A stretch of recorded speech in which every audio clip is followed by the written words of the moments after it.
कल हम लोग पढ़ रहे थे मुद्रा के स्वरूप या प्रकार के बारे में।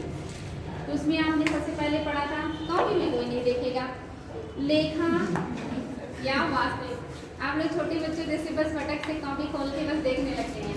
अब आप लोग बहुत बड़े हो गए हैं, एक जिम्मेदार नागरिक हो गए हैं और एक जिम्मेदार प्रशासक बनने की तरफ अग्रसर हैं। तो अब वो कॉन्फिडेंस लेके आइए कि दिमाग को खोलिए, अपने दिमाग पे जो पढ़ते हैं इसको हटाइए और फिर बताइए कॉपी की पेजेस ना पलटिए। तो बताइए लेखा मुद्रा क्या, वास्तविक मुद्रा किसे कहते हैं, बताइए।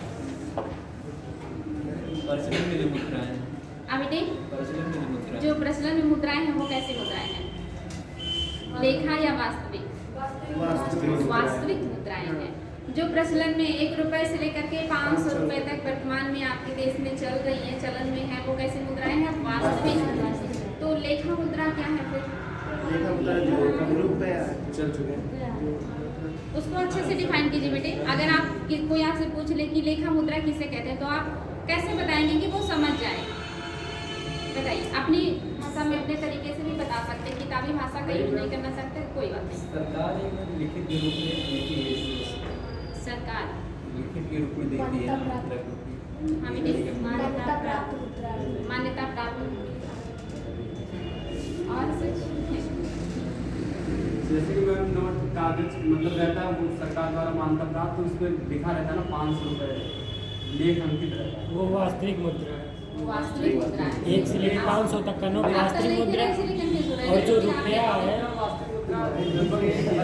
देखिए लेखा मुद्रा किसी मतलब हर देश का एक आधिकारिक मुद्रा होता है। ये बताइए, हर कंट्री की एक आधिकारिक मुद्रा होती है जिस कंट्री के मुद्रा को रिप्रेजेंट करती है।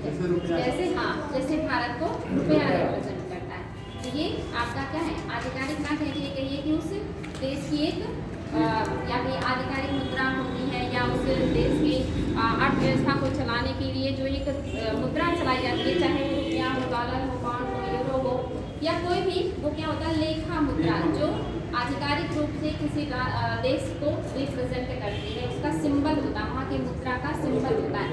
तो हमारे यहाँ क्या है मुद्रा का सिंबल, रुपया, या उसका नाम हम क्या रखते हैं, रुपया। और उसी मुद्रा को कहीं यूरो कहा जाता है, कहीं डॉलर कहा जाता है, कहीं पाउंड कहा जाता है, कहीं अन्य नाम से भी पुकारा जाता है। तो जो मुद्रा है उसको जो रिप्रेजेंट करता है, उसका जो नाम होता है, एक आधिकारिक नाम जो हर देश के पास होता है, वो क्या हो जाता है, लेखा मुद्रा कहलाता है, जैसे कि भारत का रुपया। नेक्स्ट बताइएगा, वैधानिक मुद्रा क्या है? सरकार की मान्यता प्राप्त की सरकार की मान्यता प्राप्त हो तो वो वैधानिक मुद्रा है। और अच्छे से बता सरकार सकते की हैं, गारंटी पर लोग लेते हैं, जिसे लेने के लिए आप बाध्य हैं, जो सरकार के द्वारा मान्यता प्राप्त है और जिसे स्वीकार करने के लिए आप बाध्य हैं, जिसे स्वीकार करने से आप इनकार नहीं कर सकते। किसी भी वस्तु या सेवा के बदले जिस पैसे या रुपए को आप लेने के लिए बाध्य हैं, वो कैसी मुद्रा है, वैधानिक मुद्रा है, क्योंकि आप बाध्य हैं उसको लेने के लिए। नेक्स्ट बताइएगा, ऐसी मुद्रा, ऐसी मुद्रा जिसे आप या साख मुद्रा, जिसे आप मना करने के मना भी कर सकते हैं, जैसे चेक हो गया, ये सब चीज़। सही है, बिल्कुल सही है। यानी कि जिसे जो लेने के मतलब आपकी इच्छा पर निर्भर करे, आप उसे लेना चाहें तो ले और ना लेना चाहें तो उसे लेने से इनकार कर सकते हैं। इसको ऐच्छिक मुद्रा या इसको साख मुद्रा भी कहते हैं, जैसे कि चेक या आपके अन्य बहुत सारे बैंक ड्राफ्ट होते हैं, बहुत सारे कागजी इस तरह की मुद्राएं हुआ करती हैं। नेक्स्ट है आपका सांकेतिक मुद्रा, वेरी वेरी इंपॉर्टेंट। इसको अच्छे से बताइएगा आप लोग, कोई भी जो अच्छे से बता सकते हैं बोल सकते हैं। सांकेतिक मुद्रा किसे कहेंगे, बताएं। मुद्रे की ज़्यादा कीमत होती है, नहीं उसमें जो मुद्रा की कीमत होती है उतना उस जो मटेरियल लगा उसकी कीमत नहीं होती है, उसकी कीमत ना हो ना। मुद्रा है और जैसे कागज है उस पर लिखा तो 500, लेकिन उस पर जो उसका मटेरियल है वो 500 का ना हो। सरकार द्वारा मान्यता प्राप्त वो सभी मुद्राएं जिनकी कीमत उनकी मतलब वस्तु के बराबर नहीं होती है, मतलब जितना वो अंकित रहता है मूल्य, उसकी कीमत उस वस्तु के बराबर नहीं होती है। गर्ल्स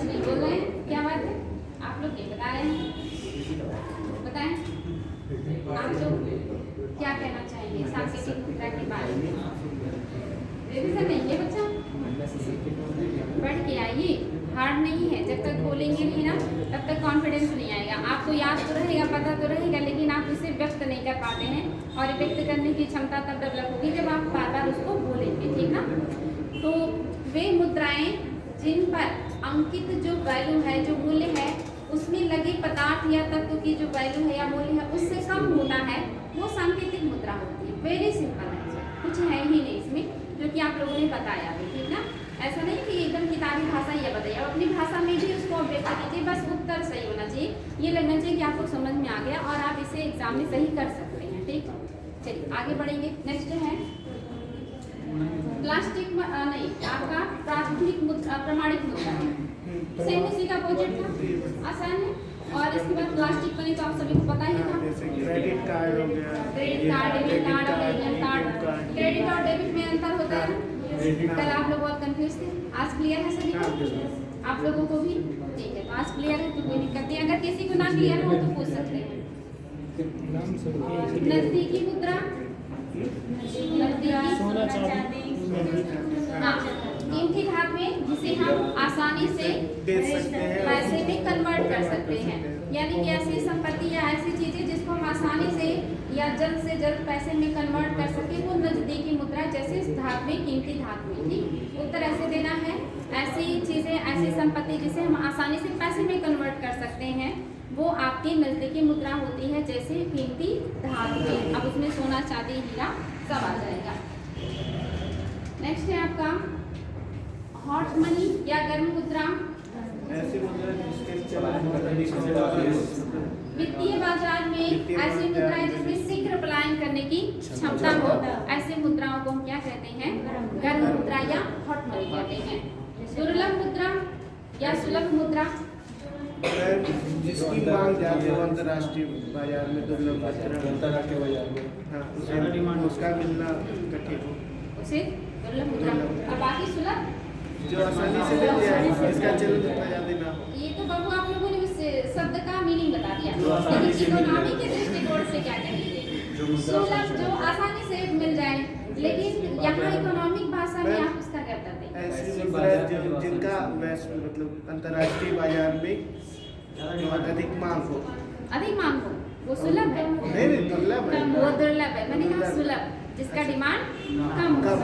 अंतर्राष्ट्रीय अर्थव्यवस्था में जिन मुद्राओं का ज्यादा डिमांड रहता है, जिन मुद्राओं को हर कोई लेना चाहता है, ऐसी मुद्राएं आसानी से नहीं मिलती हैं, ऐसी मुद्राओं को दुर्लभ मुद्राएं कहते हैं। और अंतर्राष्ट्रीय अर्थव्यवस्था में ऐसी मुद्राएं जो आसानी से मिल जाए या जिनका डिमांड कम रहता है, जिनकी वैल्यू कम रहती है, ऐसी मुद्राएं आसानी से मिल जाती हैं, ऐसी मुद्राओं को हम सुलभ मुद्रा कहते हैं। ठीक है,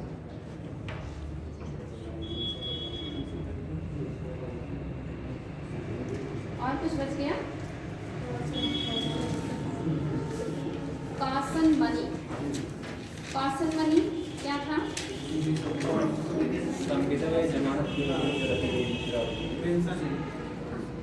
संविदा या दायित्व को पूर्ण करने के लिए जमानत के तौर पे जो राशि मांगी जाती है, यानी कि इस काम को हम कंप्लीट कर देंगे तो उसके बदले में हमें इतना पैसा चाहिए, उसी को कॉन्ट्रैक्ट भी कहते हैं, उसी को ठेका भी कहते हैं, उसी को संविदा भी कहते हैं, या उसी को दायित्व कहते हैं कि ये पूरा करेंगे तो आपको ये चीज मिल जाएगी। उसी को क्या कहा जाता है? कॉशन मनी कहा जाता है। कोई डाउट है? कल आप लोगों ने समझ लिया था, इसलिए मुझे नोट नहीं कराना पड़ा था। बाकी धातु मुद्रा, कागजी मुद्रा, ये सब आप लोगों को पता है। उच्च शक्ति मुद्रा, CRR, SLR। मुद्रा की आपूर्ति कितने प्रकार से है मार्केट में? मुद्रा की आपूर्ति चार, कौन कौन सा? M1, M2, M3, M1, M0 भी होता है। M0 भी होता है। M0 को क्या कहते हैं? आरक्षित मुद्रा और आधार मुद्रा। और M1 को क्या कहते हैं? सबसे संकीर्ण या सबसे संकुचित मुद्रा। और एक चीज कहते हैं उसको, सबसे तरल मुद्रा। सबसे व्यापक मुद्रा कौन सा था? M3। और सबसे जो है कम तरल, M4, सबसे कम तरल मुद्रा था। और अगर उसको और डिटेल में पूछेंगे तो आप लोगों को शायद समस्या होगी कि यम 1 में कौन कौन सी मुद्राएं हैं, यम 2 में कौन कौन सी मुद्राएं हैं। ये जब तक आप लोग 2-4 बार रिविजन नहीं करेंगे बता पाना थोड़ा मुश्किल होगा आप लोगों के लिए, लेकिन इन सारे रूपों में मुद्रा अर्थव्यवस्था में रहती है। डिजिटल मुद्रा मीन्स क्या समझते हैं? कोई डिजिटल मुद्रा का नाम बताएं। जैसे बिटकॉइन बिटकॉइन हो और गया, लिब्रा। लिब्रा हो गया। बिटकॉइन किसने बनाया था? मैम संतोषी संतोषी जापानी नाकामोटो। कहाँ के थे ये? जापान। क्या थे ये पैसे से? मैम ये सॉफ्टवेयर डेवलपर थे। सॉफ्टवेयर डेवलपर थे। कब बनाया था इन्होंने? 2008 में। और इस डिजिटल मुद्रा को बनाने की जो पद्धति होती है, जो प्रोसेस होता है, वो क्या कहलाता है? माइनिंग कहलाता है। क्या ये भारत में मान्य है? नहीं। बिटकॉइन को क्या भारत में मान्यता मिला है? नहीं। क्योंकि इस पे हमारी सरकार कोई गारंटी नहीं देती है, कोई सुरक्षा की गारंटी नहीं देती है। बिल्कुल सही है, बहुत अच्छे।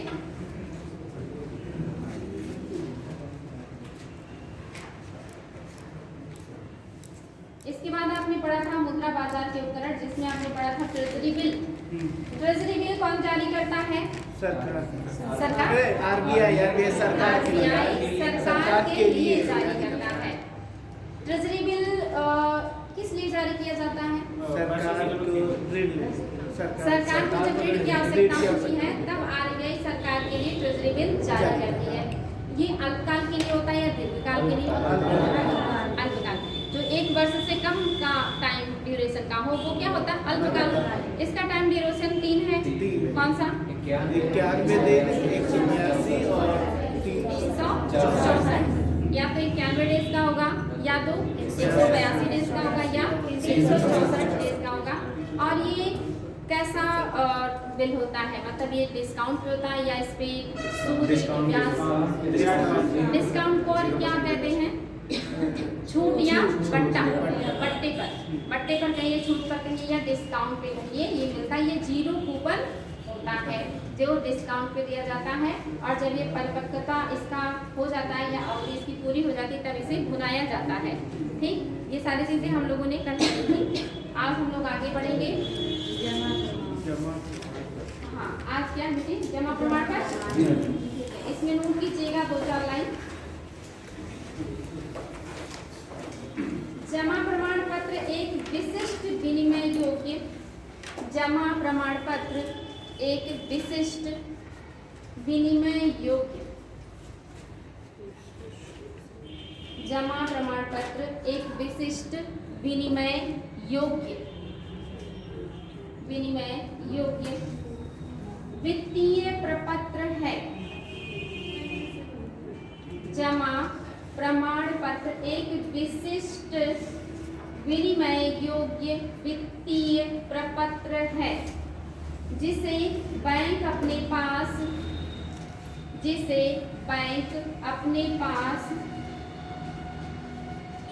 जमा की गई मुद्रा के संबंध में जिसे बैंक अपने पास जमा की गई मुद्रा के संबंध में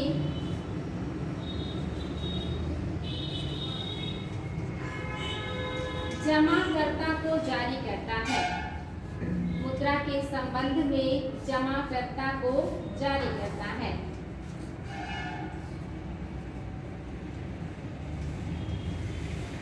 तो जमा प्रमाण पत्र क्या है? जो लोग बैंकों के पास पैसे जमा करते हैं ऐसे लोगों के लिए जमा प्रमाण पत्र बैंकों के द्वारा जारी किया जाता है। याद रखिएगा, ये जो लोग धन जमा किए रहेंगे उन्हीं के लिए जारी किया जाएगा। नेक्स्ट पॉइंट, इसकी परिपक्वता अवधि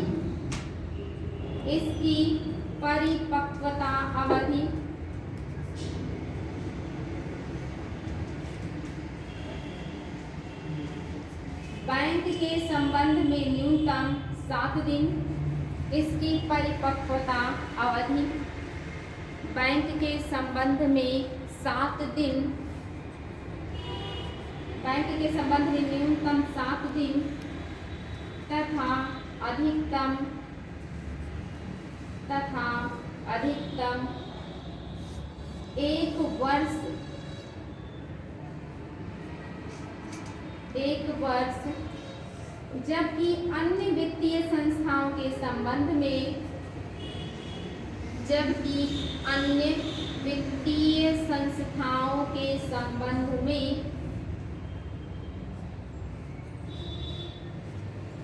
न्यूनतम 1 वर्ष तथा अन्य वित्तीय संस्थाओं के संबंध में न्यूनतम 1 वर्ष तथा अधिकतम 3 वर्ष होता है।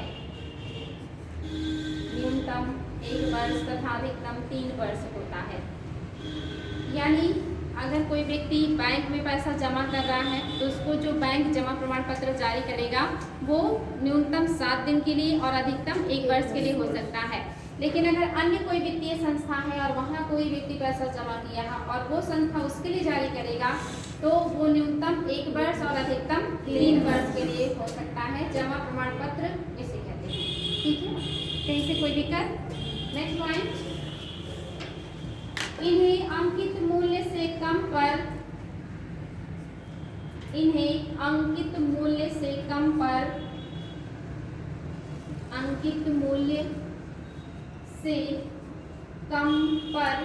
बट्टे ब्रैकेट में डिस्काउंट कर सकते हैं। कम पर बट्टे ब्रैकेट में डिस्काउंट ब्रैकेट बंद पर निर्गमित किया जाता है। निर्गमित किया जाता है।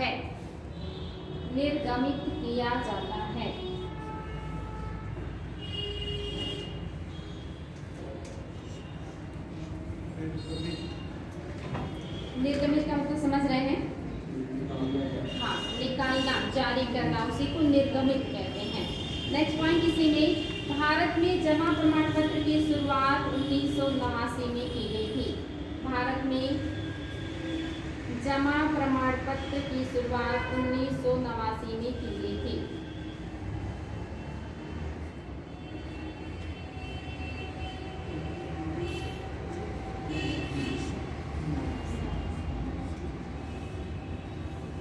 Next heading, check.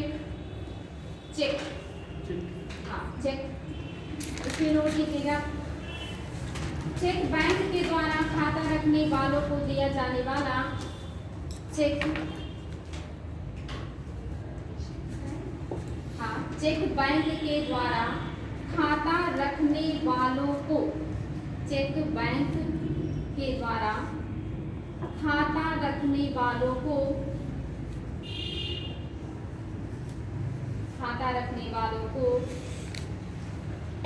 दिया जाने वाला भुगतान का साधन है।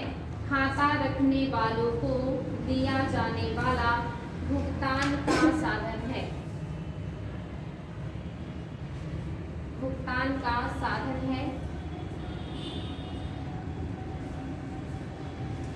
जिससे ग्राहक किसी दूसरे व्यक्ति को अपने खाते से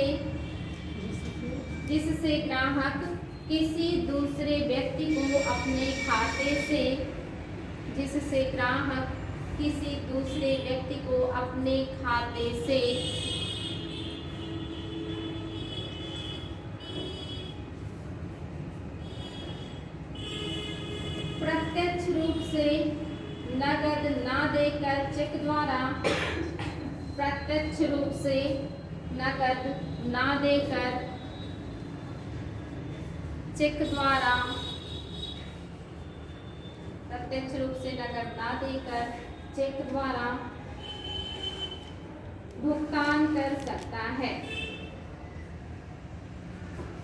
भुगतान कर सकता है।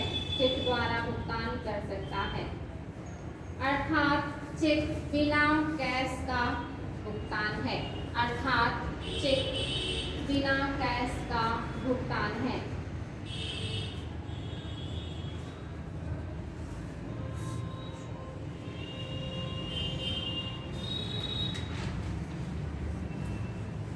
तो अगर आपसे कोई पूछे कि चेक क्या है तो क्या बताएंगे?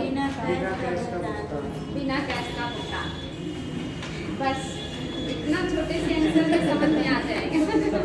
बैंक द्वारा खाताधारकों को दिया जा सकता है। हाँ, बैंक द्वारा खाता धारकों को दिया जाने वाला एक ऐसा माध्यम जिसके जरिए जो खाता धारक है वो नकदी के रूप में प्रत्यक्ष रूप से पैसा ना दे करके इनडायरेक्ट वे में किसी को पैसा निकालने का अधिकार देता है, ये आपका नकदी नहीं बल्कि क्या होता है, चेक के या कागज के रूप में या एक तरह से एक प्रमाण पत्र के रूप में होता है। इसको आप लोगों ने इतना शॉर्ट में उत्तर दिया, बिना कैश का होता है। इसमें देखिएगा चेक के प्रकार या चेक निम्नलिखित प्रकार के होते हैं।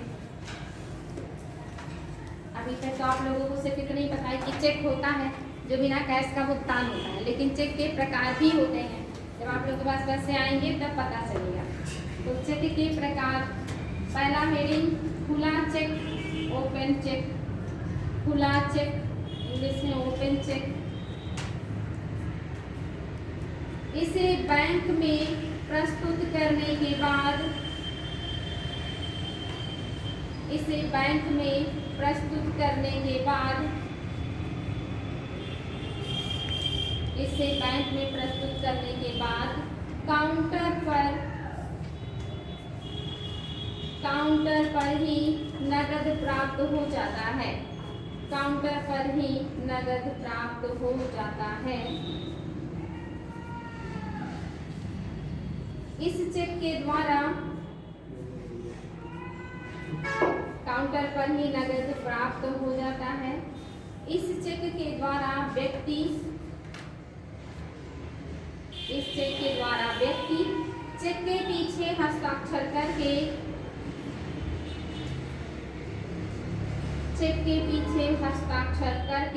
किसी दूसरे व्यक्ति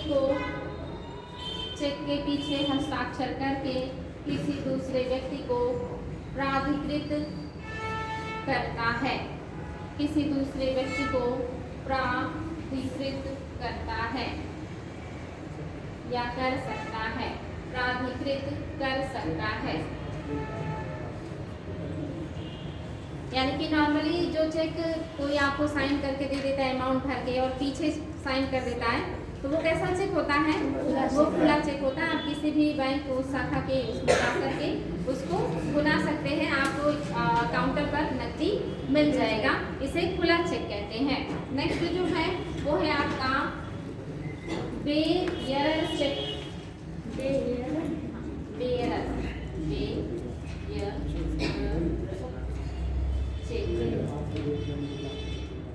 बेयरर चेक।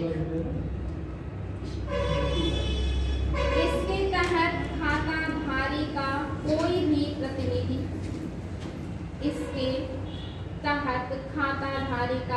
भी प्रतिनिधि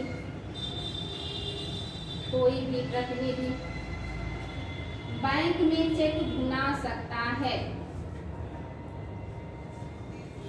इसके तहत खाताधारी का कोई भी प्रतिनिधि बैंक में चेक भुना सकता है। प्रतिनिधि द्वारा चेक देते समय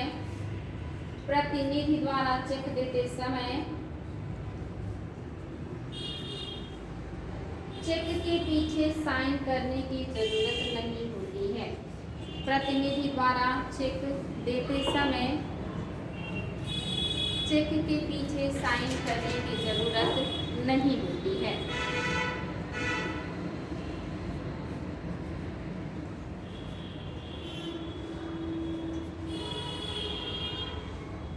इसका मतलब समझ में, जब आप बहुत अमीर इंसान हो जाएंगे, आपके पास बहुत ज़्यादा पैसा होगा और आपके जो काम करने वाले कुछ खास लोग होंगे, जब आपके पास साइन करने की भी फुर्सत ना हो और आप मतलब इतने बिजी हो, पैसे बहुत हो आपके पास, तो आपके कुछ खास लोग ऐसे होंगे जो अमाउंट को भरेंगे और आपके अकाउंट से पैसे निकाल करके काम को आगे बढ़ाएंगे।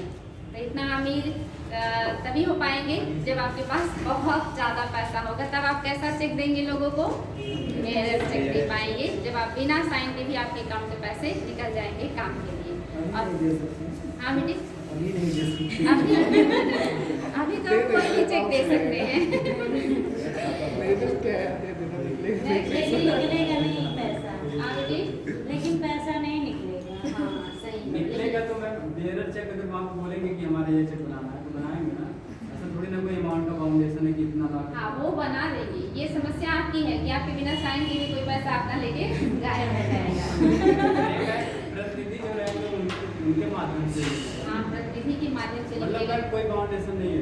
नहीं, आपके पास पैसे हैं, आपके पास पैसे होने चाहिए तब देंगे ना आप मुझे। जैसे कि मिनिमम बैलेंस तो होना चाहिए। हाँ, आपके पास उतना बैलेंस हो और आप किसी को बता दें कि ये आएंगे तो बिना साइन के भी इनको पैसा दे दीजिएगा, तो वो आसानी से आपका अकाउंट खाली कर सकते हैं।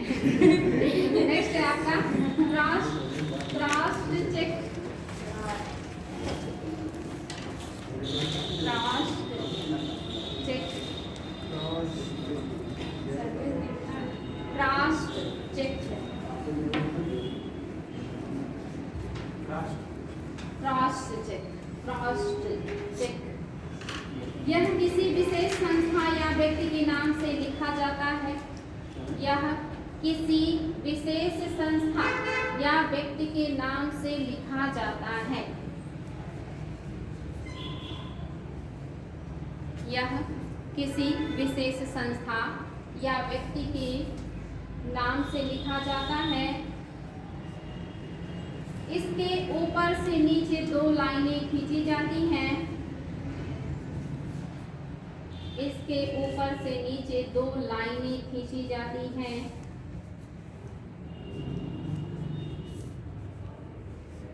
इस चेक द्वारा नकद निकासी नहीं होती।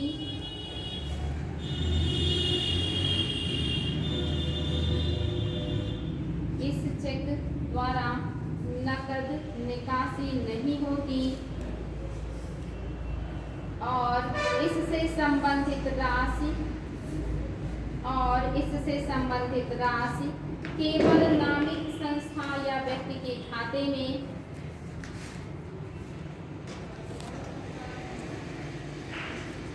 इस चेक द्वारा नकद निकासी नहीं होती और इससे संबंधित राशि केवल नामित व्यक्ति ऑब्लिक संस्था के खाते में स्थानांतरित हो सकती है। नामित व्यक्ति या संस्था के खाते में स्थानांतरित हो सकती है।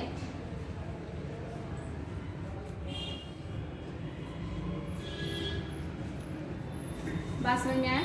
जैसे आपने मूवी देखा होगा गजनी, उसमें जब वो एक बहुत ही बड़े कंपनी के चेयरमैन का वो रोल अदा कर रहे थे ना, उस समय कुछ अनाथ आश्रम की या ऐसे कुछ महिलाएं आती हैं और वो कहती हैं कि अगर आप हमें कुछ डोनेशन दे दें तो उस संस्था के नाम वो 5 लाख का चेक तुरंत काट देते हैं।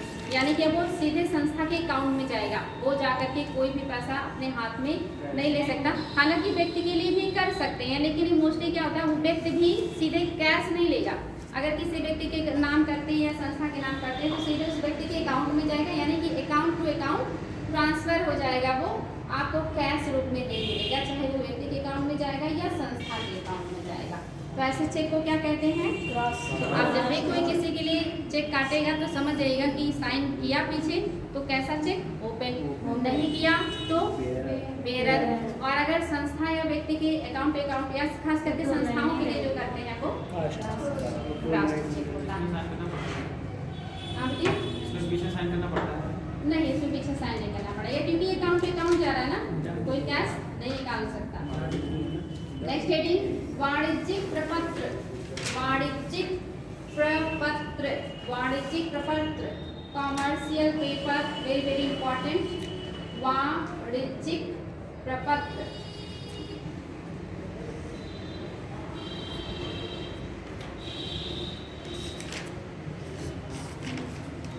वाणिज्यिक प्रपत्र, इसको इंग्लिश में कॉमर्शियल पेपर कहते हैं। एग्जाम में बहुत बार पूछा जाता है। जैसे आपका ट्रेजरी बिल बहुत महत्वपूर्ण था, वैसे आपका वाणिज्यिक प्रपत्र बहुत महत्वपूर्ण है या कॉमर्शियल पेपर बहुत महत्वपूर्ण है। वाणिज्यिक प्रपत्र एक प्रतिज्ञा पत्र युक्त, वाणिज्यिक प्रपत्र एक प्रतिज्ञा पत्र युक्त, वाणिज्यिक प्रपत्र एक प्रतिज्ञा पत्र युक्त अल्प अवधि का प्रपत्र है। अल्प अवधि का प्रपत्र है। अल्प अवधि का प्रपत्र है। हाईलाइट कीजिएगा, जिसकी परिपक्वता अवधि 7 दिन से 90 दिन की होती है या 90 दिनों की होती है, 90 दिनों की होती है। 7 दिनों से 90 दिनों तक की होती है। वेरी इंपॉर्टेंट, ये आया है कमर्शियल पेपर का जो टाइम ड्यूरेशन होता है वो कितना होता है, तो 7 दिनों से लेकर 90 दिनों तक। जबकि ट्रेजरी बिल का क्या था, 91, 182, 364, लेकिन इसका 7 से 90 दिन। तो ये अल्पकाल के लिए है या दीर्घकाल के लिए? अल्प अवधि के लिए है। ठीक है,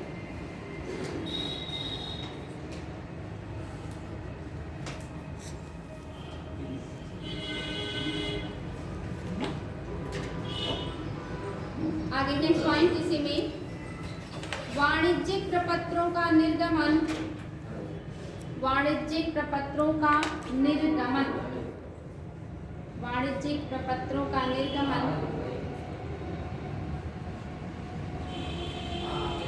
बट्टा आधार पर होता है। बट्टा आधार पर होता है। बट्टा मतलब अब आप लोग समझ गए हैं, छूट या डिस्काउंट आधार पर होता है, बट्टा आधार पर होता है। वेरी इंपॉर्टेंट, वाणिज्यिक प्रपत्र सामान्यतया जोखिम युक्त, वाणिज्यिक प्रपत्र सामान्यतया जोखिम युक्त मुद्रा बाजार के उपकरण होते हैं। जोखिम युक्त मुद्रा बाजार के उपकरण होते हैं। भारत में इसकी शुरुआत 1990 में की गई। भारत में इसकी शुरुआत 1990 में किया गया और ये जोखिम युक्त है। इसकी शुरुआत 1990 में किया गया और ये जोखिम युक्त प्रपत्र है। ये तो आप पहले लिख चुके हैं। जोखिम क्यों है? इसलिए है क्योंकि ये आप देख रहे हैं ना, कॉमर्शियल पत्र, यानी कि जो आपके व्यापारी वर्ग हैं वो लोग इसको जारी करते हैं। और जब वो जारी करेंगे, जैसे आप देखते हैं ना, किसी भी आप वाणिज्य या मतलब किसी भी कंपनी का जब शेयर लेते हैं शेयर बाजार में, तो अगर उस कंपनी को मुनाफा होता है तो आपको फायदा होता है, लेकिन अगर वो कंपनी को नुकसान हो गया तो आपको नुकसान होता है कि नहीं? होता है ना। तो ये अगर आप लेते हैं तो इसमें जोखिम है। आप कभी कभी देखिए लोगों को बहुत ज़्यादा नुकसान हो जाता है शेयर बाजार में, कभी कभी उनके पैसे डूब जाते हैं। तो यही क्या हो गया, जोखिम जो आप सुनते हैं ना वही है ये, इसमें जोखिम है। लेकिन अगर आप ट्रेजरी बिल लेते हैं, सरकार का लेते हैं, तो उसमें कोई जोखिम नहीं होता है। वो उसमें आपको भले ही कम फायदा होगा लेकिन जोखिम नहीं रहेगा। यहाँ पे फायदे भी बहुत हो सकते हैं और नुकसान भी बहुत हो सकता है। ठीक है, आगे बढ़ेंगे। वाणिज्यिक प्रपत्रों को सामान्यतया कारपोरेट, वाणिज्यिक प्रपत्रों को सामान्यतया कारपोरेट, कारपोरेट मीन्स होता है औद्योगिक, सामान्यतया corporate, primary dealers, primary dealers तथा अन्य वित्तीय संस्थाएं, प्राइमरी डीलर्स तथा अन्य वित्तीय संस्थाएं निर्गमित कर सकती हैं। प्राइमरी डीलर्स तथा अन्य वित्तीय संस्थाएं निर्गमित कर सकती हैं, निर्गमित कर सकती हैं, अन्य वित्तीय संस्थाएं निर्गमित कर सकती हैं।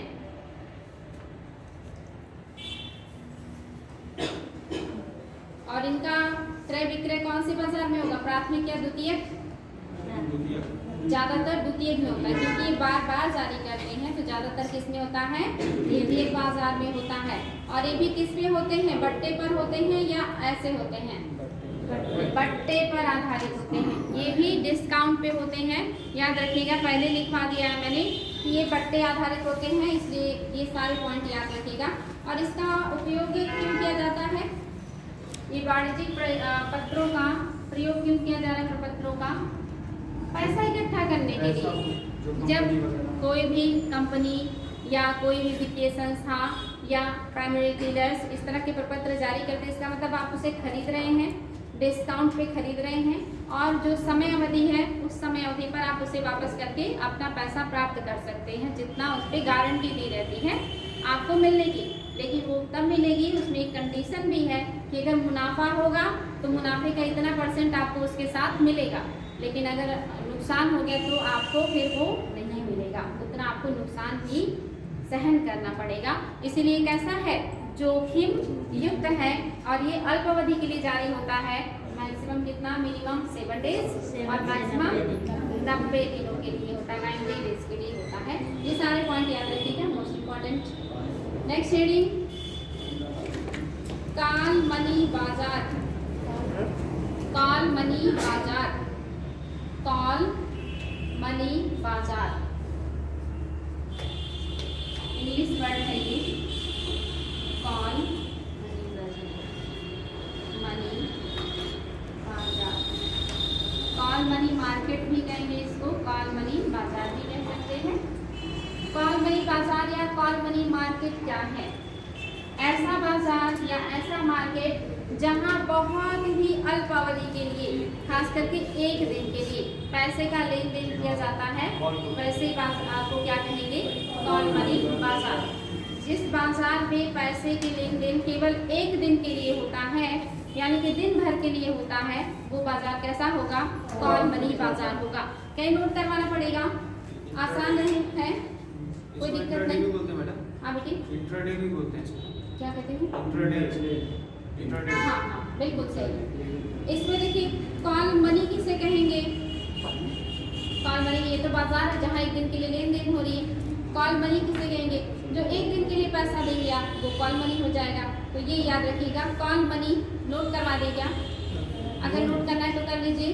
कॉल मनी एक दिन के लिए निधियाँ उधार लेने अथवा देने को कॉल मनी कहते हैं। एक दिन के लिए निधियाँ यानी कि वित्त यानी कि धन यानी कि पैसा, एक दिन के लिए निधियाँ उधार लेने और देने को कॉल मनी कहते हैं। और जहाँ पर ये लेन देन होता है एक दिन के लिए उसे कॉल मनी मार्केट कहते हैं। दूसरा है आपका नोटिस मनी। नोटिस मनी पहला तो आपने लिखा कॉल मनी, यहाँ पे निधियाँ कितने समय के लिए ली दी जाएंगी, एक दिन के लिए कॉल मनी। दूसरा मैंने आपको बताया नोटिस मनी, यहाँ पे क्या होगा, 14 दिन के लिए। कितने से कितने दिन तक बाबू, 2 से 14, बहुत अच्छी। जहाँ पे 2 से 14 दिन के लिए दिया जाता है वो होता है आपका नोटिस मनी।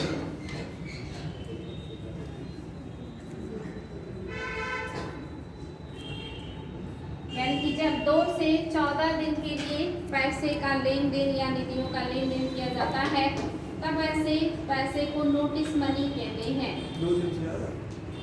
जब 2 दिन से 14 दिन के बीच की अवधि के लिए, 2 दिन से 14 दिन की अवधि के 14 दिन के बीच की अवधि के लिए धन उधार लिया अथवा दिया जाता है। जब 2 दिन से 14 दिनों के बीच के लिए धन उधार लिया अथवा दिया जाता है तब इसे क्या कहेंगे, नोटिस मनी कहेंगे। और तीसरा है आपका टर्म मनी।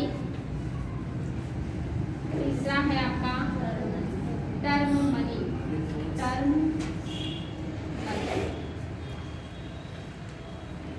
टर्म मनी इसमें क्या होगा, 14 दिन से अधिक, यानी कि जब आपका 14 दिन से अधिक अवधि के लिए निधियाँ उधार लेने देने का काम हो तब वो क्या हो जाएगा आपका टर्म मनी। याद रखिएगा एग्जाम में आया है, नोटिस मनी आया है कि नोटिस मनी क्या है, 2 से 14 दिनों के बीच के लिए जो दिया जाए नोटिस मनी, और जो 14 दिन से अधिक के लिए वो लेन देन उधार लेने देने का काम हो टर्म मनी, और जो एक दिन के लिए लेन देन की जाता उधार का वो आपका कॉल मनी होता है।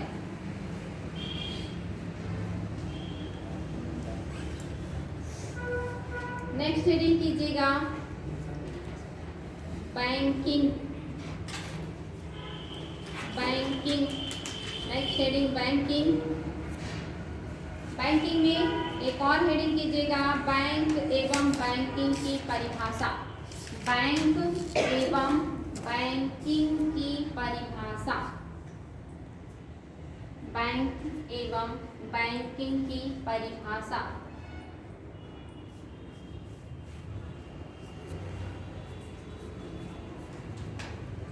बैंक किसे कहते हैं?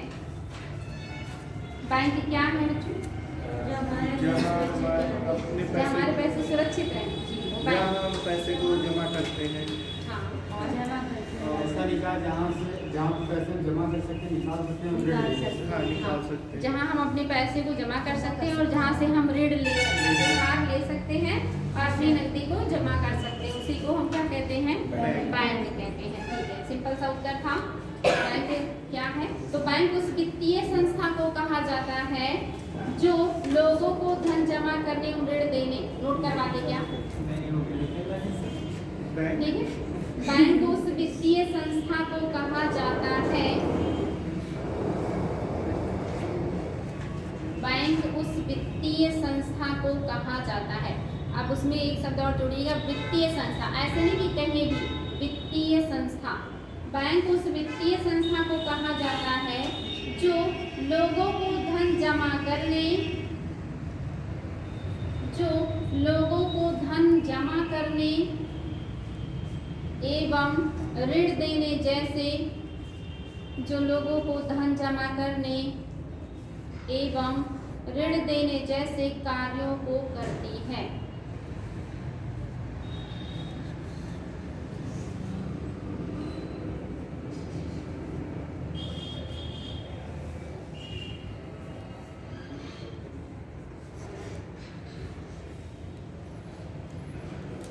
तो बैंकिंग क्या है?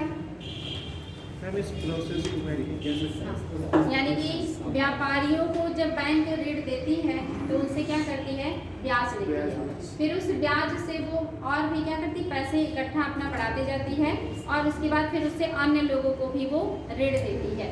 तो ये जो प्रोसेस पैसा देने का, कुछ जमा करने का, जब आप किसी से पैसा लेते हैं तो किसी को देते भी हैं, आपके पास जो फिक्स डिपॉजिट होता है उनको आप देते हैं, लंबे समय पे हम आपको इतना ब्याज जोड़ के देंगे। तो एक पैसा आपके पास जो आया उसको आप ज़्यादा ब्याज पे व्यापारियों को दे देते हैं, फिर व्यापारियों से आपको ज़्यादा ब्याज मिल जाता है, मुनाफा कमाते हैं। तो एक से आप ले रहे हैं नकदी जमा कर रहे हैं, दूसरे को आप उधारी दे रहे हैं ज़्यादा ब्याज पे।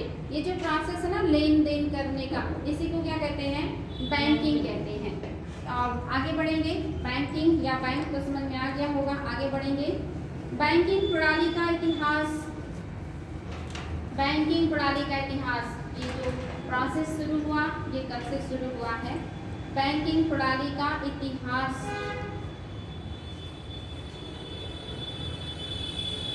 पहली बार बैंक भारत में कहाँ पे खुला था? आपके इतिहास का क्वेश्चन। कहाँ बेटे? कलकत्ता। क्योंकि अंग्रेजों का पहला प्रेसिडेंसी कौन बना था? कोलकाता ही बना था। क्योंकि सबसे पहले उन्होंने बंगाल के क्षेत्र में अधिकार किया था ना, सिराजुद्दौला और मीर कासिम को हराने के बाद बंगाल पर अधिकार किया, उन्हीं के क्षेत्रों में ज़्यादा विस्तार किया और ये क्षेत्र काफ़ी उपजाऊ भी था रीजन, इसलिए इन्होंने यहाँ पे अधिकार किया था। तो पहला प्रेसिडेंसी बैंक कहाँ बनाएंगे? कोलकाता में बनाएंगे। पहला सुप्रीम कोर्ट भी कहाँ बना था? कोलकाता में ही बना था, क्योंकि पहले उन्होंने उसी को ही अपनी राजधानी बनाई थी और वहीं पे ही उन्होंने फोर्ट विलियम और बहुत सारी चीज़ों का निर्माण किया था। तो इसमें नोट कीजिएगा, ईस्ट इंडिया कंपनी ने सन 1806 में, ईस्ट इंडिया कंपनी ने सन 1806 में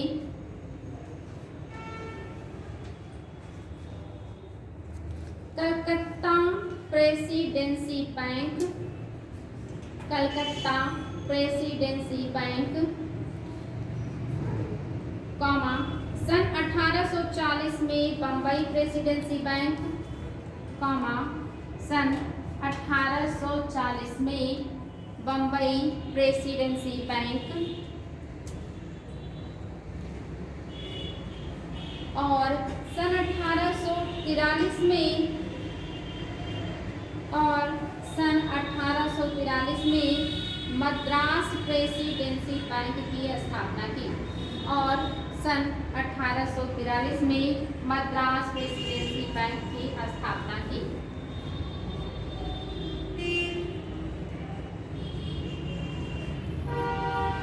कलकत्ता या कोलकाता प्रेसिडेंसी बैंक की स्थापना कब हो रही है?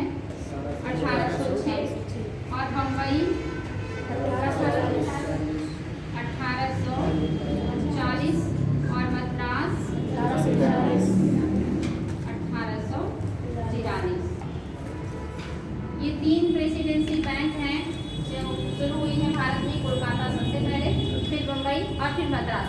जैसे जैसे वो अधिकार करते जा रहे थे वैसे वैसे उन क्षेत्रों में अपनी ज़रूरत की चीज़ों का, संसाधनों का वो विकास भी करते जा रहे थे। ठीक ना, आगे बढ़ेंगे। पैराग्राफ चेंज कीजिएगा। मोस्ट इंपॉर्टेंट पॉइंट, सन 1921 में इन तीनों प्रेसिडेंसी बैंकों को मिलाकर सन 1921 में इन तीनों प्रेसिडेंसी बैंकों को मिलाकर इंपीरियल बैंक ऑफ इंडिया की स्थापना की गई। 1921 में तीनों प्रेसिडेंसी बैंकों को मिलाकर imperial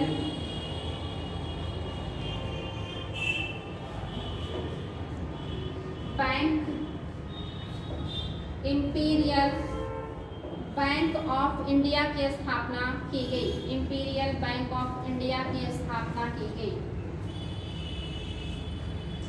imperial bank of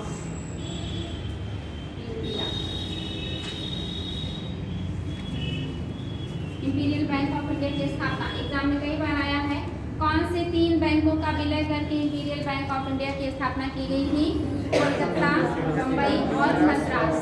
imperial bank of India की स्थापना कब की गई थी? ये भी आया है 1921 में किया गया था। आगे बढ़ेंगे। वेरी वेरी इंपॉर्टेंट, सन 1925 में भारतीय मुद्रा एवं वित्त पर सन 1925 में भारतीय मुद्रा सन 1925 में भारतीय मुद्रा एवं वित्त पर शाही आयोग, मुद्रा एवं वित्त पर शाही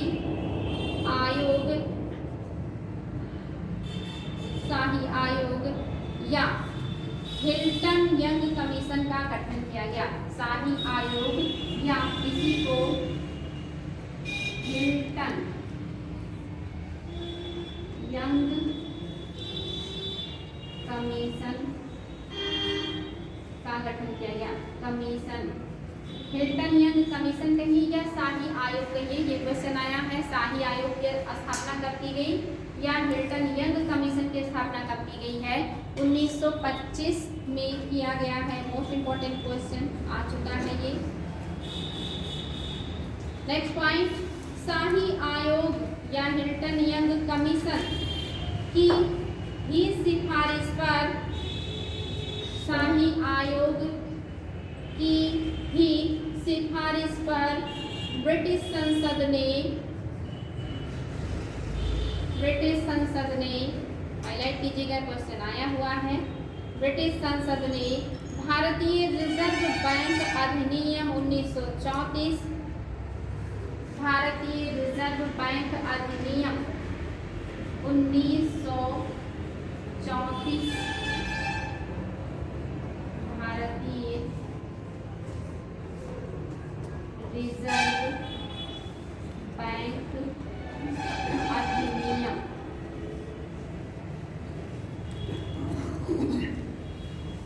भारतीय रिजर्व बैंक अधिनियम 1934 क्या किया? पारित किया। एक क्वेश्चन आया, कौन से कमीशन की सिफारिश पर भारतीय रिजर्व बैंक अधिनियम पारित किया गया या आरबीआई एक्ट पारित किया गया? तो कौन है? हिल्टन यंग कमीशन या शाही आयोग। कब इसका गठन किया गया है? 1925 में। आरबीआई एक्ट कब आया है? 1934 में। आगे बढ़ेंगे, बहुत इंपॉर्टेंट फैक्ट है जिसके अनुसार, मोस्ट इंपॉर्टेंट, जिसके अनुसार 1 अप्रैल 1935 को आरबीआई का गठन हुआ। जिसके अनुसार 1 अप्रैल 1935 इसको RBI reserve bank of India का गठन किया गया। 1935 में गठन हुआ। यह बैंक पूर्णतः सरकारी संस्था नहीं थी। यह बैंक पूर्णतः सरकारी संस्था नहीं थी। जब RBI का गठन किया गया तो ये पूर्णतः सरकारी संस्था नहीं थी, इसमें निजी लोगों की भी भागीदारी थी। यह पूर्णतः सरकारी संस्था नहीं थी बल्कि संयुक्त स्वामित्व वाली संस्था थी। संयुक्त स्वामित्व वाली संस्था थी।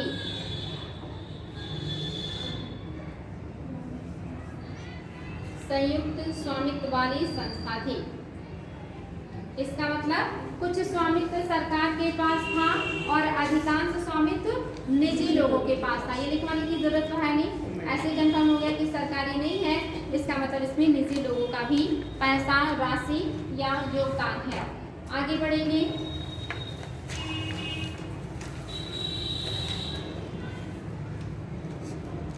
भारत सरकार ने नेक्स्ट पॉइंट, भारत सरकार ने RBI को अधिक शक्तिशाली बनाने के लिए, भारत सरकार ने RBI को अधिक शक्तिशाली बनाने के लिए 1 जनवरी 1949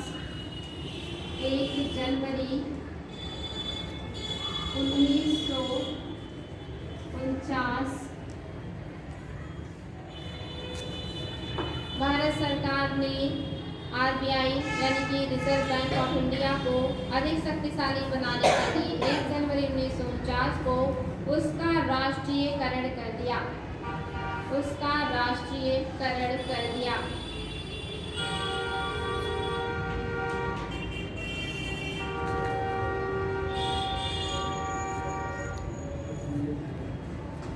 और इसी अधिनियम के द्वारा या इसी जो मतलब RBI का राष्ट्रीयकरण किया गया, इसी अधिनियम के द्वारा जितनी अनुसूचित बैंक हैं वो सब किसके अंडर में आ गए? RBI के। ये क्वेश्चन भी आया है कि RBI के अंडर में बाकी जो अनुसूचित बैंक हैं वो कब आई हैं?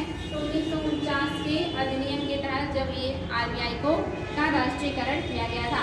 राष्ट्रीयकरण करने का मतलब अब ये पूरी तरह से सरकारी हो गया। अब इस पर निजी लोगों का अधिकार नहीं है, राष्ट्र का अधिकार है। आगे नेक्स्ट पॉइंट,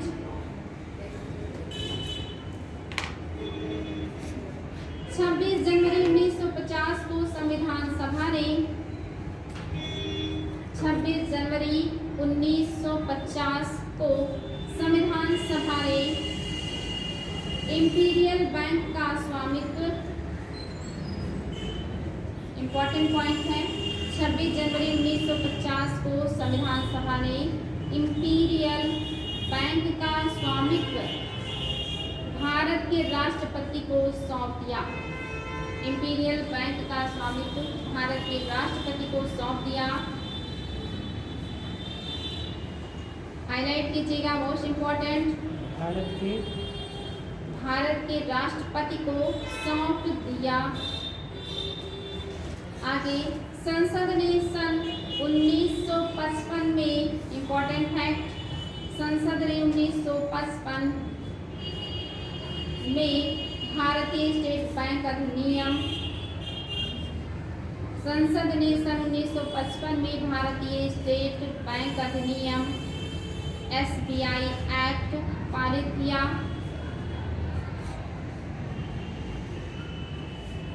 जिसके अनुसार इंपीरियल बैंक का पुनर्गठन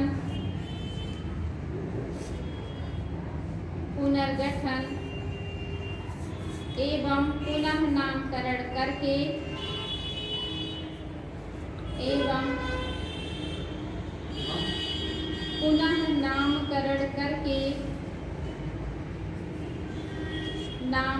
करके सन 1956 में पुनर्स्थापित किया गया। सन 1956 में पुनर्स्थापित किया गया। ये क्वेश्चन आया है, SBI की स्थापना कब हुई है? 1956 में। और इंपीरियल बैंक ऑफ इंडिया के ही नाम को बदल करके नाम रखा गया है।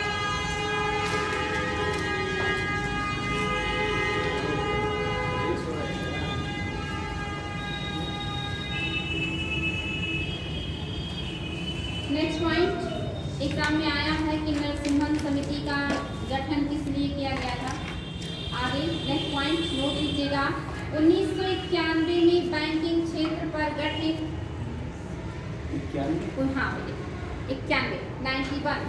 1991 में बैंकिंग क्षेत्र पर गठित नरसिम्हम समिति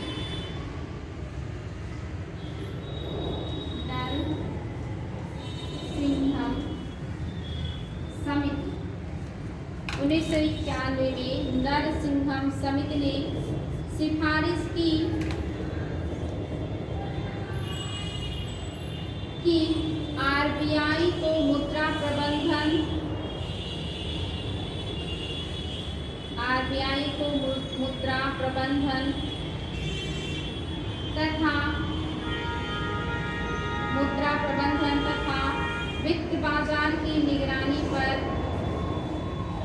तथा वित्त बाजार की निगरानी पर रिपीट कर दे रहे हैं। 1991 में बैंकिंग क्षेत्र पर गठित नरसिम्हम समिति ने सिफारिश की कि आरबीआई को मुद्रा प्रबंधन एवं वित्त बाजार की निगरानी पर अपना ध्यान केंद्रित करना चाहिए। वित्त बाजार की निगरानी पर अपना ध्यान केंद्रित करना चाहिए। वित्त बाजार की निगरानी पर अपना ध्यान केंद्रित करना चाहिए।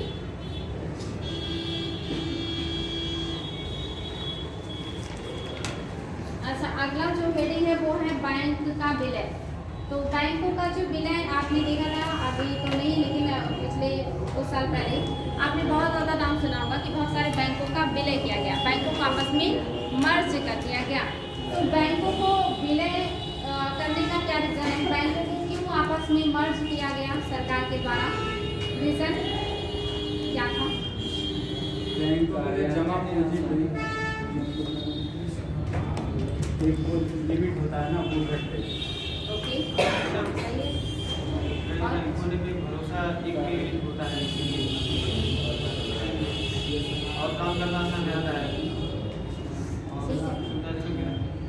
ओके, और कुछ यानी कि आपने सुना होगा ना, बहुत सारे पूंजीपति और ऐसे लोगों ने बैंक से पैसे बहुत बड़े पैमाने पर लिए, जैसे विजय माल्या वगैरह, और उन्होंने बैंकों से बहुत ज़्यादा पैसा लिया और उन्होंने देश छोड़ करके भाग गए। ऐसे बहुत सारे केसेस हुए। इसके अलावा आपने देखा होगा एनपीए समझते हैं, नॉन परफॉर्मेंट एसेट्स, यानी कि बैंक से जो आम लोग, ऐसे नॉर्मल लोग भी पैसे लेते हैं, वो पैसे के जब वापस नहीं कर पाते बैंक से, तब ऐसे जो पैसे होते हैं उनको क्या कह दिया जाता है, एनपीए घोषित कर दिया जाता है। जब बैंक उनकी प्रॉपर्टी को नीलाम करके अपने पैसे को वसूलने का काम करती है, तो इस तरह की समस्याएं बहुत ज़्यादा बैंक जो है जूझ रहे थे ऐसी समस्याओं से, जिससे बैंकों की स्थिति बहुत खराब हो गई थी, वो टूटने की कगार पे आ गए थे, उनका दिवालिया निकलने वाला था। तो ऐसे में सरकार ने क्या किया, ऐसे बैंकों को डूबने से बचाने के लिए जो छोटे बैंक हैं, जो घाटे में चल रहे हैं, जो समस्याओं में है, जो बंद होने की स्थिति में, उनको बड़े बैंकों के साथ मर्ज कर दिया, जिससे जो बैंक हैं वो और मजबूत हो गए। अब इस बैंक के ग्राहकों को भी जो है समस्या कम होगी, क्योंकि जो उन्होंने पैसे लगाए थे, अब वो जैसे आपने देखा होगा ना, स्टेट बैंक के जो हैं, नहीं स्टेट बैंक नहीं, कौन से बैंक के एक और भी कोई बैंक है बेटी, सहारा के जो प्रमुख थे वो भी क्या थे, बंद थे ना।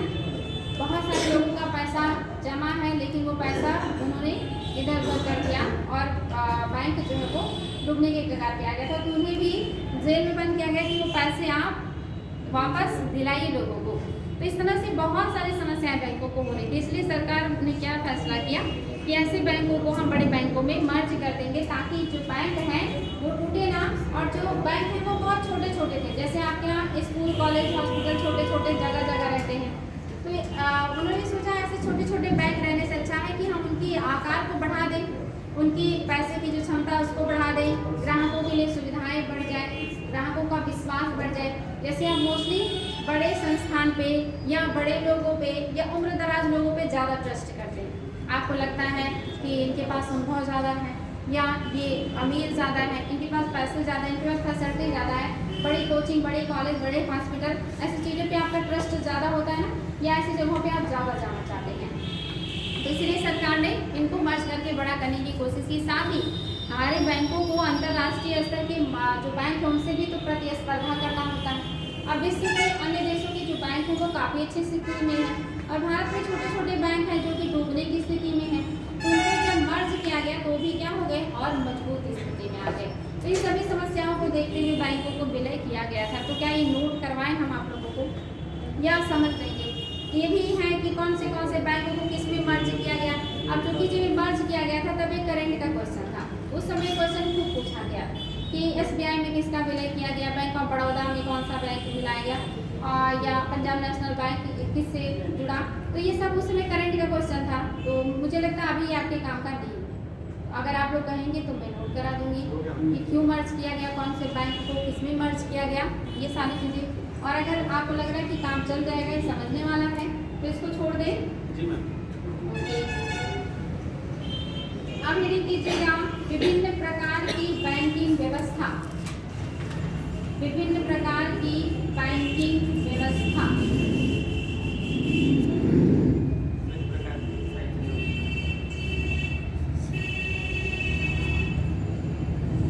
इसमें पहला हेडिंग कीजिएगा वाणिज्यिक बैंक। वाणिज्यिक बैंक आम लोगों को सबसे ज़्यादा जो पैसे देने का काम करती है वो वाणिज्यिक बैंक ही होती है। वाणिज्यिक बैंक या कमर्शियल बैंकिंग। वाणिज्यिक बैंकिंग यह प्रणाली, नोट कीजिएगा, यह प्रणाली मूल रूप से वाणिज्यिक सेवाएं उपलब्ध कराती है। यह प्रणाली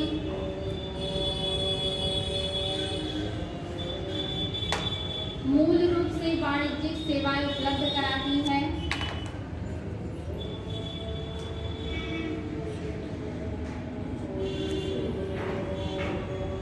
इसमें बैंक के ग्राहक सिर्फ व्यापारी होते हैं। इसमें बैंक के ग्राहक सिर्फ व्यापारी होते हैं।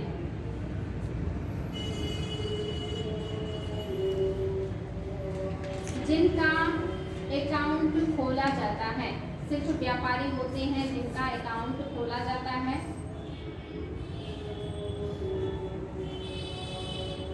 नेक्स्ट पॉइंट, बैंक बड़ी राशियों के लेन देन का प्रबंध करते हैं।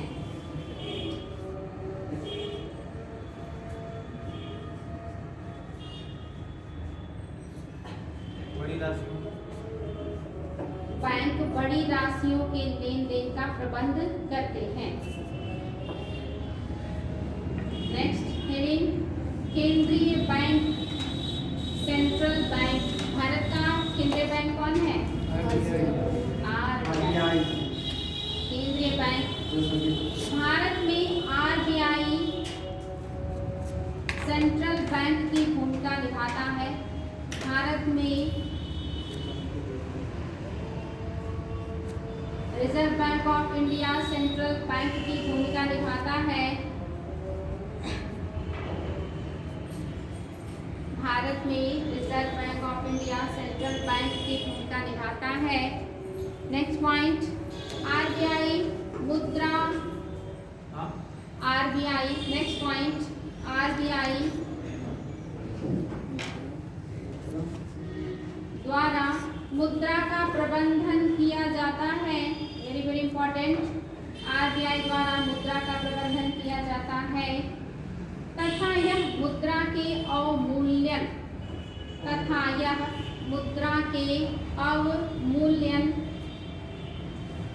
तथा अवैध उपयोग पर भी नजर रखता है। तथा यह मुद्रा के अवमूल्यन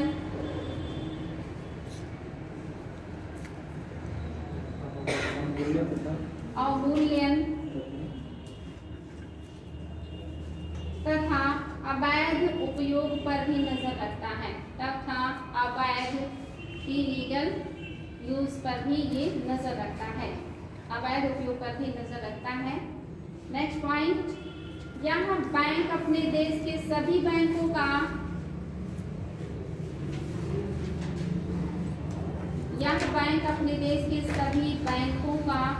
लाइसेंसीकरण करने के साथ ही यह बैंक अपने देश के सभी बैंकों का लाइसेंसीकरण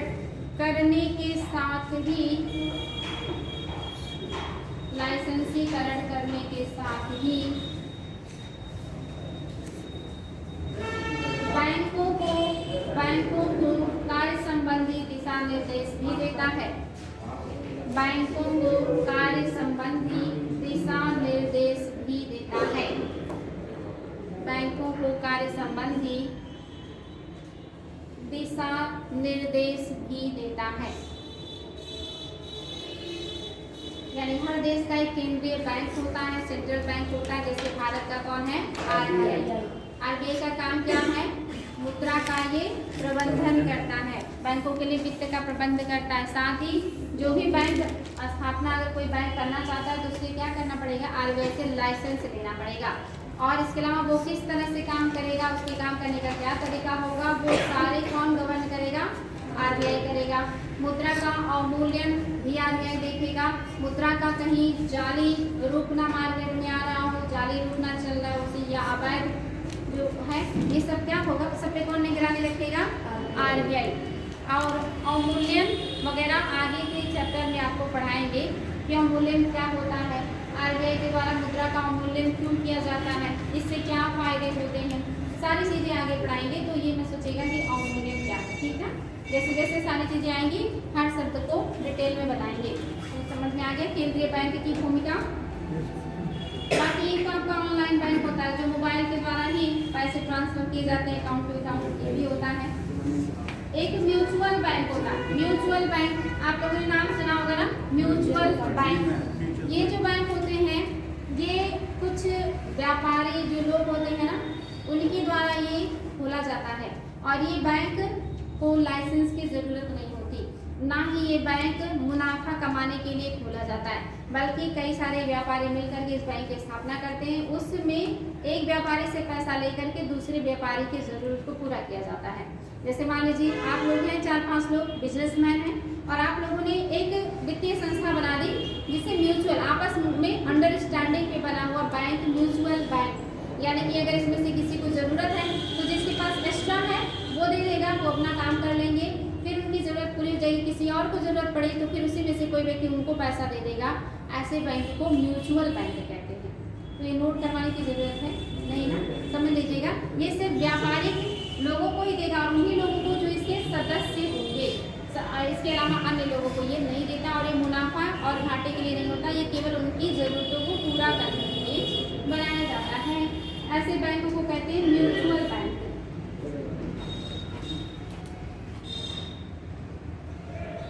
और भी बहुत सारे बैंक हैं जैसे कोर बैंकिंग। कोर बैंकिंग का मतलब समझते हैं? कोर बैंकिंग जैसे अभी सरकार ने ऐसी सुविधाएं कर दी है कि अगर आपका जो अकाउंट है बस्ती के किसी बैंक में है और जो मान लीजिए कि आपकी जो मतलब अकाउंट है वो आपका पंजाब नेशनल बैंक में है, तो इंडिया के किसी भी कोने में अगर पंजाब नेशनल बैंक की शाखा है, आप यहाँ पे पैसा जमा करते हैं तो आप वहाँ से उस पैसे को निकाल सकते हैं। ये नहीं है कि जहाँ पे आपका अकाउंट है आपको वहीं जा करके पैसा विड्रॉल करना होगा। आप इंडिया के किसी भी कोने में रहे उस शाखा से तुरंत के तुरंत पैसा निकाल सकते हैं, जैसे ही दूसरी जगह आपके नाम से पैसा जमा किया जाएगा। यानी कि सारे बैंक जो है वो एक दूसरे से कनेक्ट है, उसी को कहा जाता है कोर बैंकिंग। ये क्वेश्चन आता है और आया भी है कि कोर बैंकिंग क्या है। बात समझ में आया या नोट करवाना पड़ेगा? बहुत सारी चीज़ें आप लोग समझ सकते हैं और उसे थोड़ा सा अपने दिमाग में बार बार रिकॉल करेंगे तो याद आ जाएगा। लेकिन ये है कि अगर नहीं करेंगे ना उतने तेजी से भूलेंगे। जितना तेजी से आप मेरी बातों को समझ रहे हैं सुन करके, अगर आपने इसका रिविजन नहीं किया ना उतना ही तेजी से भूल जाएंगे और अगली बार कंफ्यूज हो जाएंगे। म्यूचुअल बैंक में क्या था, कोर बैंक में क्या था, या ये क्या है, फिर आपस में एक दूसरे का खिचड़ी बन जाएगा। तो सबसे अच्छा रिविजन ही है तरीका कोई भी चीज़ याद रखने का। और कोई भी चीज़ लंबे समय तक याद रखने का सबसे बढ़िया तरीका, बार बार रिविजन कीजिए और उस टॉपिक से बढ़िया अपना पकड़ बनाइए। नेक्स्ट है आपका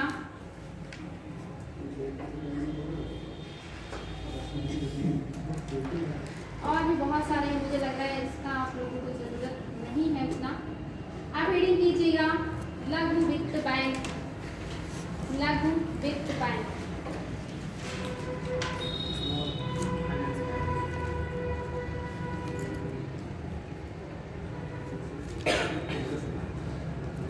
लघु वित्त बैंक, इसमें नोट कीजिएगा बेटे, वित्तीय समावेशन को बढ़ावा देने के लिए, वेरी वेरी इंपॉर्टेंट ये आया है कि क्यों इसकी स्थापना की गई है, लघु वित्त बैंक की स्थापना क्यों की गई है। तो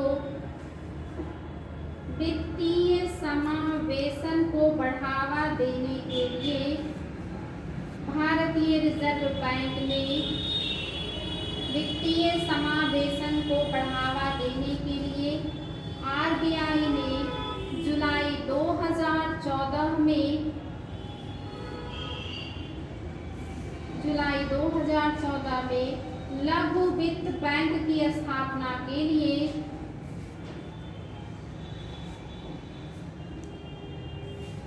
लघु वित्त बैंक की स्थापना के लिए दिशा निर्देश जारी किए। लघु वित्त बैंक की स्थापना के लिए दिशा निर्देश जारी किए। लघु वित्त बैंक की स्थापना का उद्देश्य, लघु वित्त बैंक की स्थापना का उद्देश्य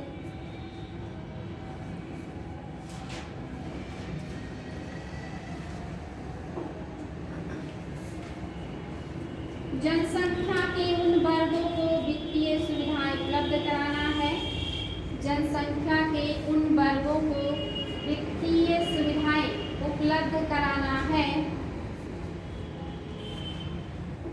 जनसंख्या के उन वर्गों को वित्तीय सुविधाएं उपलब्ध कराना है जो अभी बैंकिंग संस्थाओं से अछूते हैं, जो अभी बैंकिंग संस्थाओं से अछूते हैं। इसके साथ ही लघु व्यवसायिक इकाइयों, इसके साथ ही लघु व्यवसायिक इकाइयों, इसके साथ ही मोस्ट इम्पॉर्टेंट लघु व्यवसायिक इकाइयों, स्मॉल इंडस्ट्रीज,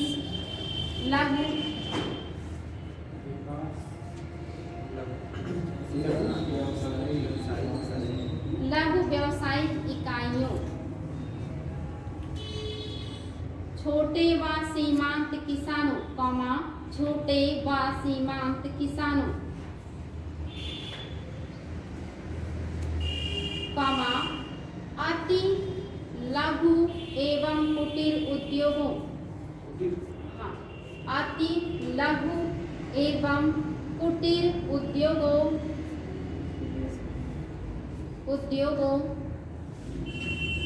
तथा अन्य असंगठित क्षेत्रों की इकाइयों, तथा अन्य असंगठित क्षेत्र की इकाइयों,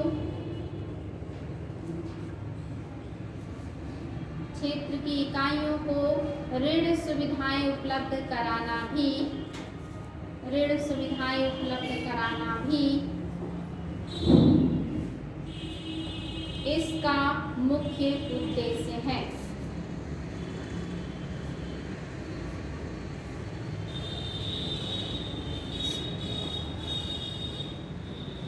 यानी कि आपका ये जो लघु बैंक की स्थापना किया गया है, स्मॉल इंडस्ट्री की जो स्थापना किया गया है, ये स्मॉल बैंक, इसकी स्थापना का मुख्य उद्देश्य क्या है? वित्तीय समावेशन को बढ़ावा देना। ऐसे लोग जो अभी बैंकिंग प्रणाली से नहीं जुड़े हुए हैं उनको बैंकिंग प्रणाली से जोड़ना, साथ ही जो छोटे बैंक हैं, जो छोटे किसान हैं, या जो छोटे आपके काम करने वाले उद्योग हैं, कुटीर उद्योग हैं, लघु उद्योग हैं, बहुत छोटे उद्योग हैं, उन सबको वित्तीय सुविधाएं उपलब्ध करा करके उनको आगे बढ़ाने के लिए ये शुरू किया गया। तो ये क्वेश्चन आ चुका है, और आगे भी आ सकता है कि ये क्यों इसकी स्थापना की गई थी, तो कूट की सहायता से उत्तर दीजिए और वहाँ पे आपको ये सारे ऑप्शंस आने चाहिए। और ये बिल्कुल अंडरस्टैंडिंग के हैं, सिंपल से उत्तर है, ज़्यादा बोझ लेना ही नहीं है, बस उसको समझ लेना है कि क्यों इसकी स्थापना की गई। एक दो बार रिविजन कर लेंगे तो सारी चीज़ें समझ में आ जाएंगी, ठीक ना। अब हम लोग आगे पढ़ेंगे कल भारतीय बैंकिंग प्रणाली यानी कि रिजर्व बैंक की संरचना को पढ़ेंगे, उसका गठन पढ़ेंगे और फिर पढ़ेंगे कि आरबीआई का काम क्या है। पहले पढ़ेंगे आरबीआई की संरचना कैसे है, कौन कौन सी बॉडी है इसमें, फिर इसका गठन कैसे हुआ है, साथ ही आरबीआई का काम क्या है, कौन कौन सी नीतियाँ आरबीआई बनाती है और उन नीतियों का भारतीय अर्थव्यवस्था पे क्या प्रभाव पड़ता है। ये सारी चीज़ें आपके मोस्ट इम्पॉर्टेंट होंगे, जहाँ से एग्जाम में क्वेश्चन भी बहुत पूछे जाते हैं। तो नेक्स्ट डे का क्लास भी आप लोगों का बहुत ही ज़्यादा महत्वपूर्ण होने वाला है, इतना महत्वपूर्ण होने वाला है कि अगर आप मिस करेंगे तो फिर आप उसको समझ नहीं पाएंगे। तो नेक्स्ट डे मिलते हैं फिर और भी अच्छे क्लास के साथ।